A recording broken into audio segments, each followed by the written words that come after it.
Bharatiya Janata party अराजकता फैले ऐसे ही काम करती है। और यहाँ पर तो ये भरोसा दिलाया था कि न जाने कितनी कंपनियाँ यहाँ पर रहेंगी जो चुनाव के बाद भी सुरक्षा व्यवस्था को संभालेंगी। आखिर वो कंपनियाँ क्या हैं?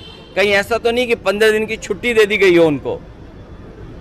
कल शुभेंदु अधिकारी का जो पीए है उसको भी मर्डर किया गया है इस एलिगेशन से।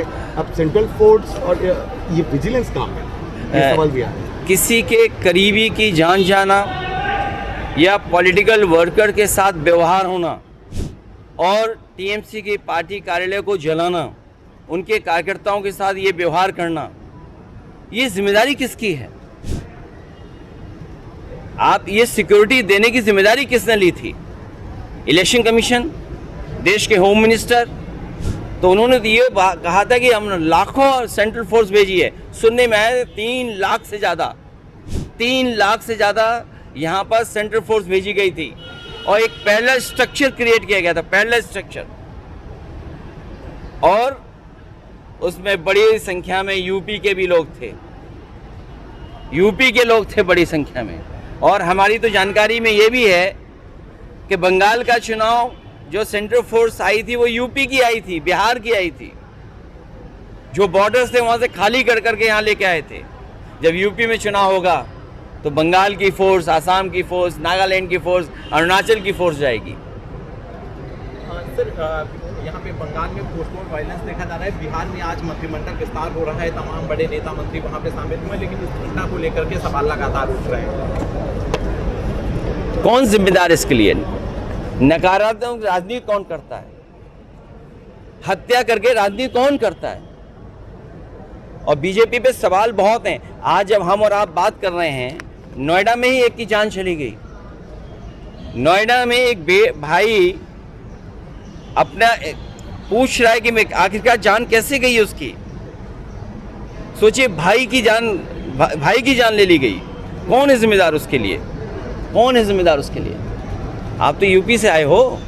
नोएडा में अभी एक भाई की हत्या कर दी गई, कल गाजियाबाद में बैंक डकैती हो गई। कौन है जिम्मेदार उसके लिए? लेकिन लोकतंत्र को इतना लूटा किसी की सरकार में नहीं गया। ये पहली बार दिखाई दे रहा है कि Bharatiya Janata party, election commission दोनों मिलकर के काम कर रहे हो। चाहे एसआईआर किया हो, चाहे एसआईआर के बहाने जो टारगेटेड वोट काटे गए हों। और वो तो आंकड़े आपके पास भी हैं, जहाँ ज़्यादा वोट कटा है वहाँ बीजेपी ज़्यादा जीत गई। ममता बनर्जी ने कहा है कि हम इंडिया गठबंधन को मजबूत करेंगे और अब लड़ाई सड़कों पर होगी। इसीलिए मैं दीदी से मिलने आया हूँ।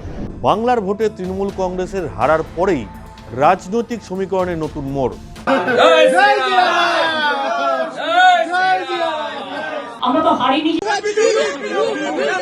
আইপ্যাকের সঙ্গে সব সম্পর্ক ছিন্ন করার কথা ঘোষণা করলেন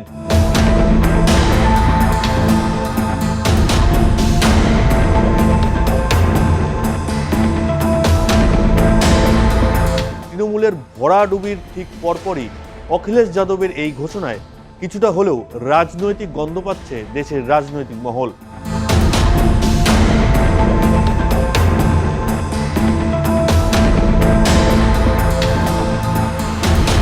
বাংলার ভোটে তৃণমূল কংগ্রেসের হারার পরেই রাজনৈতিক সমীকরণে নতুন মোড়। 2027 সালের উত্তরপ্রদেশ বিধানসভা ভোটের আগে ইন্ডিয়ান পলিটিক্যাল অ্যাকশন কমিটি বা আইপ্যাকের সঙ্গে সব সম্পর্ক ছিন্ন করার কথা ঘোষণা করলেন সমাজবাদী পার্টি সুপ্রিমো অখিলেশ যাদব। তবে তিনি জানিয়েছেন এই চুক্তি বাতিলের সিদ্ধান্ত দলের তহবিলের অভাবের কারণে নেওয়া হয়েছে, রাজনৈতিক অসন্তোষের জন্য নয়।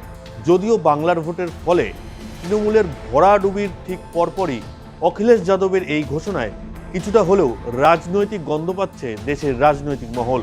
বুধবার লখনৌতে সাংবাদিক সম্মেলনে অখিলেশ যাদব জানান, অর্থাভাবের কারণে এই আইপ্যাকের সঙ্গে চুক্তির মেয়াদ শেষ করতে বাধ্য হচ্ছে তারা।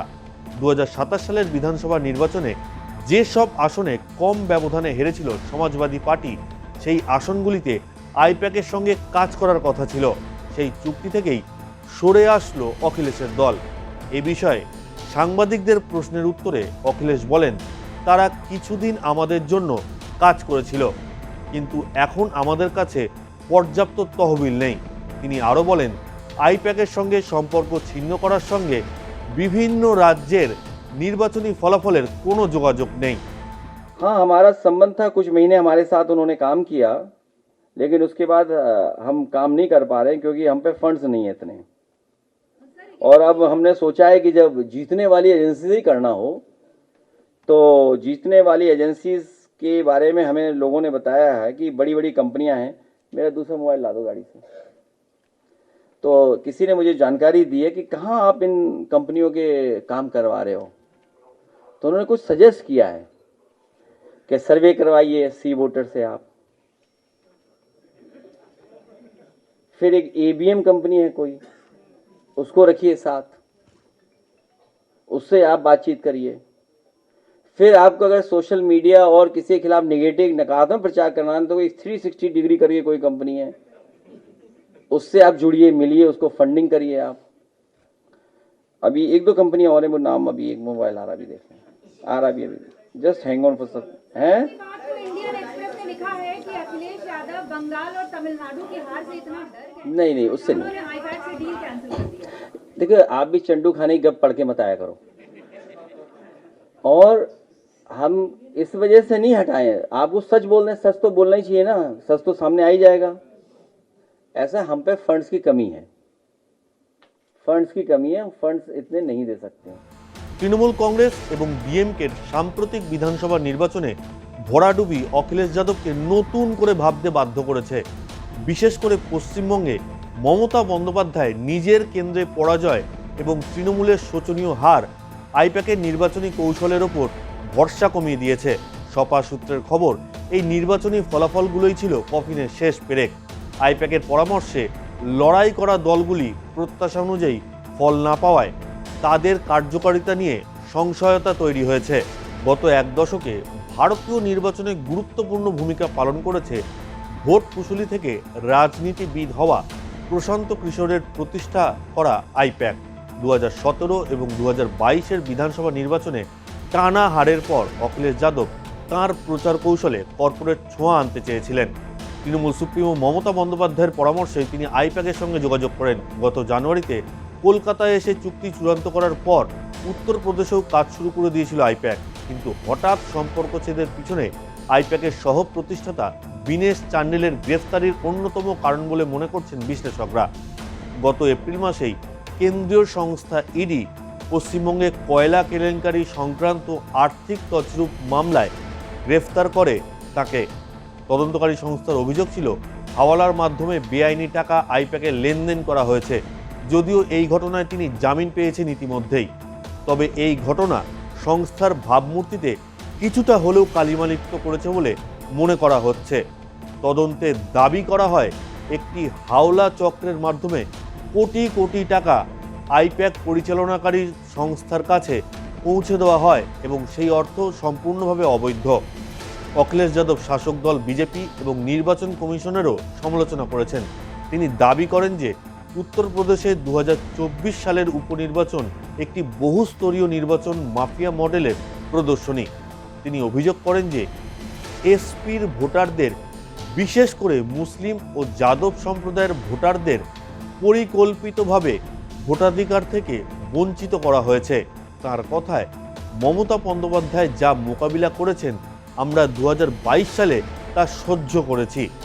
যদিও রাজনৈতিক পর্যবেক্ষকদের একাংশের এ বিষয়ে অন্য ব্যাখ্যা রয়েছে।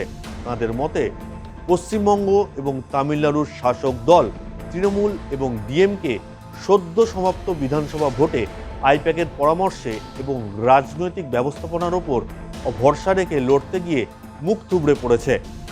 এরপরেই অখিলেশ যাদব আইপ্যাকের ওপর ভরসা হারিয়েছেন বলে মনে করছে রাজনৈতিক মহল। সূত্রের খবর, অখিলেশের জন্য কাজ করার জন্য লখনৌতে বিলাসবহুল অফিস তৈরি করেছিল আইপ্যাক। বেশ কিছু কর্মীও নিয়োগ করা হয়েছিল। সেই অফিস গুটিয়ে নিয়েছে তারা, এমনকি কর্মীদেরও কাজে আসতে বারণ করা হয়েছে। যা পরিস্থিতি তাতে মমতা বন্দ্যোপাধ্যায়ের পাশে থাকলেও মমতার ভোট কুশলী সংস্থাকে আর পাশে চাইছেন না অখিলেশ যাদব। তিনি ভরসা রাখছেন অখ্যাত আনকরা এক সংস্থা শো টাইমের ওপর। এইখানেতে একটি বড় প্রশ্ন উঠে আসছে, যে প্রশ্নটা হলো 2026 সাল পর্যন্ত আইপ্যাকের সঙ্গে তৃণমূলের সম্পর্ক বা যোগাযোগ থাকছে। তার মানে আইপ্যাকের সঙ্গে জোটবদ্ধ তৃণমূল কংগ্রেস 2026 সাল পর্যন্ত। এই 2026 সালে এসে তৃণমূল কংগ্রেসের বিধানসভা নির্বাচনে ভরাডুবি হয়েছে। তাহলে কি এখানেই তৃণমূল কংগ্রেস এবং আইপ্যাকের সম্পর্কের মধ্যে ইটি টানা হবে, নাকি আরও দীর্ঘজীবী হবে তৃণমূল এবং আইপ্যাক সম্পর্ক? সেই প্রশ্ন কিন্তু থেকেই যাচ্ছে।